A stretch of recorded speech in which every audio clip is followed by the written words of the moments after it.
Doctor Ushma skin and hair clinic లో మీ చర్మం జుట్టు సమస్యలకు సరికొత్త పరిష్కారాలు అందిస్తున్నాం. మొటిమలు, చర్మ దురద, వయసు కారణంగా వచ్చే చర్మ సమస్యలు లేదా జుట్టు సమస్యలైనా మేము మీకు సరైన చికిత్సను అందిస్తాం. మా విజయవాడ మరియు మచిలీపట్నం బ్రాంచీల్లో మీకు సౌకర్యంగా సేవలు అందిస్తాం. నేడు అందరికీ నమస్తే అండి.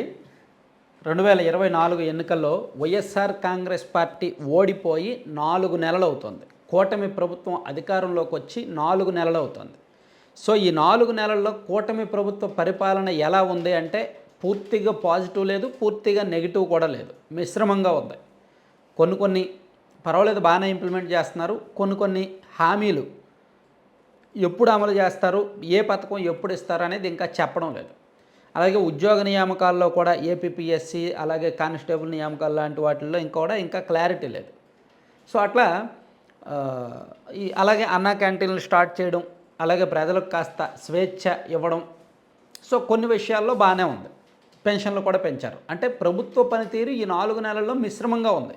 పాజిటివ్స్ ఉన్నాయి, నెగిటివ్స్ ఉన్నాయి.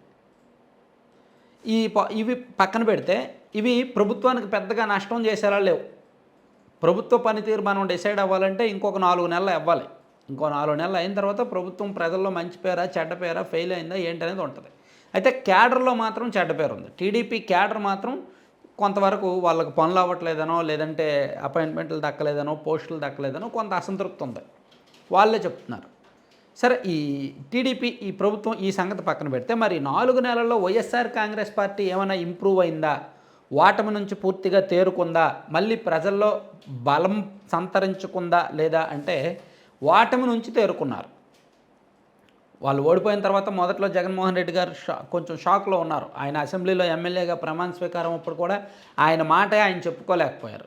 మొహం కూడా లేవలేదు చాలా కాలం ఆయనకు. సో అలా ఓటమిని జీర్ణించుకోలేకపోయారు మొదటి 20 రోజులు, ఒక నెల రోజుల పాటు. కానీ ఆ తర్వాత క్రమక్రమంగా ఓటమి నుంచి తేరుకొని ఢిల్లీ వెళ్ళి రాష్ట్రపతికి ఫిర్యాదు చేసి రాష్ట్రపతి పాలన పెట్టాలని చెప్పి డిమాండ్ చేసి, అలాగే ఇక్కడ వైసీపీ నాయకుల్ని వాళ్ళని మాట్లాడుతూ ప్రభుత్వానికి వ్యతిరేకంగా పోరాటాలకు పిలుపునిస్తూ కొంతవరకు పర్వాలేదు. అయితే వాళ్ళు అనుకోకుండా ఒక 4 రకాలుగా దెబ్బ తినేసింది వైసీపీ. ఊహించినటువంటి దెబ్బలు తినేసింది.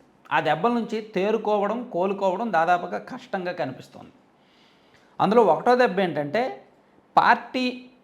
పార్టీని నమ్ముకున్న నాయకులు, మొదటి నుంచి పార్టీని నమ్ముకున్న నాయకులు, అలాగే పార్టీ నమ్ముకున్న నాయకులు, మొదటి నుంచి పార్టీ ఆ జిల్లాల్లో వాళ్ళ మీద డిపెండ్ అయిన నాయకులు కొంతమంది పార్టీ నుంచి బయటకు వచ్చేసి ఇతర పార్టీలోకి వెళ్ళడానికి సిద్ధమవుతున్నారు. ఉమ్మడి పశ్చిమ గోదావరి జిల్లాలో వైసీపీ అంటే మొదట గుర్తొచ్చే పేరు ఆలనాని గారు. ఇప్పుడు ఆయన పార్టీలో లేరు, వైసీపీలో పార్టీ మారడానికి సిద్ధంగా ఉన్నారు. ఉమ్మడి గుంటూరు జిల్లా అంటే వైసీపీ అంటే ఫస్ట్ గుర్తొచ్చే పేరు ఎంతైనా మోపిదేవి వెంకటరమణ గారు. ఎందుకంటే ఆయన జగన్మోహన్ రెడ్డి గారితో పాటు కేసుల్లో ఉన్నారు, చాలా కీలకం. ఆయన కూడా పార్టీలో లేరు. అలాగే ఉమ్మడి ప్రకాశం జిల్లా అంటే వైసీపీ అంటే మొదట గుర్తొచ్చే పేరు బాలినేని శ్రీనివాసరెడ్డి గారు. ఆయన కూడా వైసీపీలో లేరు, పార్టీ మారారు. ఇట్లా వైఎస్ఆర్ కాంగ్రెస్ పార్టీలో కీలకమైన నాయకులందరూ కూడా కొద్దిమంది సైలెంట్ అయిపోయారు, కొంతమంది పార్టీ మారారు, కొంతమంది పార్టీ మారడానికి సంప్రదింపులు జరుపుతున్నారు. అది దెబ్బ కాదా వైసీపీకి? చాలా పెద్ద దెబ్బ. అలాగే మరో దెబ్బ ఏంటంటే కాదంబరి జత్వానీ కేసు.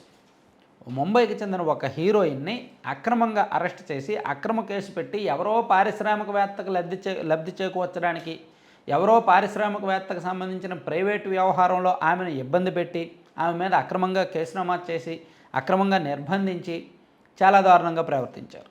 సో ఆ విషయంలో పోలీసులు లేదా గత ప్రభుత్వ పెద్దలు కొంత అపఖ్యాతి అపవాదు ఎదుర్కొంటున్నట్టే జగన్మోహన్ రెడ్డి గారు కూడా రాజకీయంగా ఇబ్బంది పడ్డారు, దెబ్బతిన్నారు. వైసీపీ ఏంటి అధికారంలో ఉండి వీళ్ళు చేసిన పని ఇదా, అధికారంలో ఉంటూ వీళ్ళు ఇంత మిస్యూజ్ చేశారా, ఇంత అధికార దుర్వినియోగం చేశారా అనిపించుకున్నారు. ఆ అమ్మాయి క్యారెక్టర్ ఎటువంటిదైనా కానీ, ఆ అమ్మాయి మీద ఎటువంటి కేసులైనా ఉండనిగాక, కానీ ఆ అమ్మాయి మీద వీళ్ళు పెట్టిన కేసు అయితే తప్పుడు కేసు, ఆ అమ్మాయిని వీళ్ళు అరెస్ట్ చేసిన విధానం అయితే తప్పుడు విధానం, ఆ అమ్మాయిని వీళ్ళు నిర్బంధించిన తీరు అయితే మాత్రం సమాజం హర్షించినది తీరు. కాబట్టి ఆ విషయంలో వైసీపీ కంప్లీట్గా డిఫెన్స్లో పడింది, దెబ్బ తగిలినట్టే, రాజకీయంగా పార్టీకి దెబ్బ తగిలినట్టే. అలాగే తిరుమల లడ్డు విషయంలో కూడా అంతే. తిరుమల లడ్డు విషయంలో కూడా సరే, లడ్డు కల్తీ ఉందా లేదా ఇదంతా పక్కన పెడితే కొన్ని లాజికల్ పాయింట్స్లో టెండర్ ఎందుకు మార్చాలి, టెండర్ నిబంధనలు మార్చాక ఏఆర్ డైరీకే ఇవ్వడానికి టెండర్ నిబంధనలు ఎందుకు మార్చాలి? సో వాళ్ళు 320 రూపాయలకే కిలోని ఎలా ఇస్తారు? మార్కెట్ రేటు మినిమం 600 ఉంటే 320కి మాత్రమే వీళ్ళు ఎందుకు అడిగారు? సో వాళ్ళకి అంత తయారు చేసే కెపాసిటీ లేనప్పుడు వాళ్ళు ఎక్కడో ఉత్తరాఖండ్లో ఉన్న డైరీ నుంచి తెప్పిస్తున్నప్పుడు ఇన్ని మార్పులు చేర్పులు చేయడం ఎందుకు? ఇట్లా అనేక సందేహాలు ఉన్నాయి. సో వైసీపీలో అందులో కల్తీ జరిగినా జరగకపోయినా, ఆవు కొవ్వు పంది కొవ్వు నిజంగా ఉన్నా లేకపోయినా వైసీపీలో హయాంలో జరిగిన తప్పులు అయితే మాత్రం బయటకు వస్తాయి ఈ విచారంలో. అది ఒక కీలకమైన పాయింట్. అది ఖచ్చితంగా వైసీపీకి చాలా పెద్ద దెబ్బ. దీంతోపాటు మరో కీలకమైన అంశం ఏంటంటే విజయవాడ వరదలు వచ్చాయి. దాదాపుగా ఒక 10 రోజుల వరకు విజయవాడ నగరంలో దాదాపుగా 3 లక్షల మంది వరద నీటిలో విలువలాడారు. సో ఆ వరదల్లో వైసీపీ ఏం చేసింది అసలు? వైఎస్ఆర్ కాంగ్రెస్ పార్టీ పరంగా వాళ్ళు ఏం చేశారు? జగన్మోహన్ రెడ్డి గారు ఒక 3 రోజులు వెళ్ళారు, బాధితులను పరామర్శించారు. వైసీపీ నాయకులు అక్కడక్కడ తిరిగారు. కానీ అసలు వైసీపీ పార్టీ పరంగా ఏమైనా సాయం చేసిందా? ₹1 ఇస్తామని ప్రకటించారు. వాళ్ళ కూరగాయలు నూనె ప్యాకెట్లు ఏవో ఇచ్చినట్టున్నారు చాలా ఫ్యామిలీస్కి. కానీ అది నిజంగా ₹1 వాల్యూ చేస్తాయా లేదా? సరే వాళ్ళు ₹1 ఇవ్వని ₹10 ఇవ్వని ఏదైనా వాళ్ళ ఇష్టం, అడగడానికి లేదు.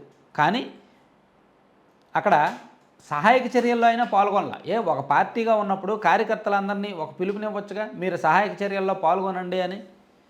సో కానీ ఆ వరదల విషయంలో కూడా అమరావతి మునిగిపోయింది, అదైంది ఇదైంది అని చెప్పి తప్పుడు ప్రచారాన్ని నమ్ముకున్నారు తప్ప వరదల్లో వాళ్ళకి మేలు చేయాలి, వాళ్ళకి ఏదో సహాయం చేయాలని అయితే ఆలోచించాల. సో ఆ విషయంలో కూడా వైసీపీకి బాగా దెబ్బపడింది.